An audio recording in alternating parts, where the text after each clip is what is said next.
Do you think people can be born evil? If so, why?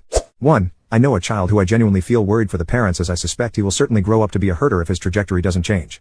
He's 11 and has been to countless psychologists, therapists, counselors and switched schools until now, where his mom homeschools him. He's not mistreated, he comes from upper middle class and has had everything a child could want or need. But since he was a baby, he's found joy in seeing living things suffer. He checks off the McDonald triad to a letter. His mom and dad sleep with locks on their doors and cameras because they are terrified of him. They don't own kitchen knives and cut their foods using veggie chop boxes and butter knives. They are hostages in their own home. Kid is not normal in the head since birth. 2. I 100% do. My father had a good childhood. He was the youngest of 6 in an upper middle class household that treated him with kindness and respect. My grandparents were great people before they passed. Inspirational even.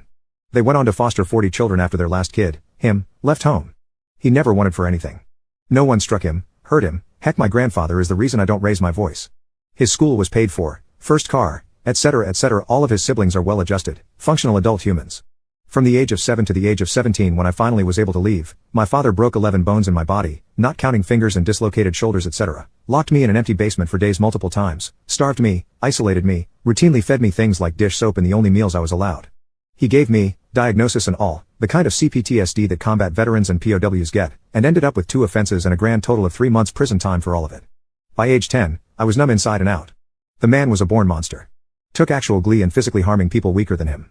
He also took a great deal of pleasure in gaslighting and love bombing or manipulative behavior, and was as charismatic as a politician whenever one of us kids told an authority figure what was happening to us. I celebrated the day he passed. The world became a better place immediately. Edit, I really appreciate all the kindness and empathy people have shown here. I really was just trying to make a point. I have a really good life that I'm grateful for now. I've had a lot of medical care and support and healing since my early 20s, and I'm turning 40 this year. I'm grateful for you guys, but if you take anything away from this comment, it should be to always believe a hurt child if they trust you. And to take action. Don't assume someone else will. Or that it isn't your problem.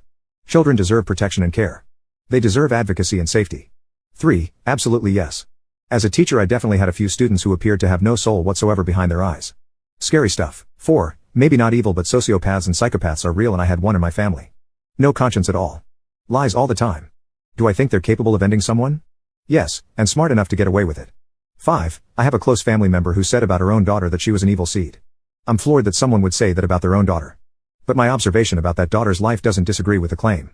6. Genetics may load the gun, but environment ultimately pulls the trigger.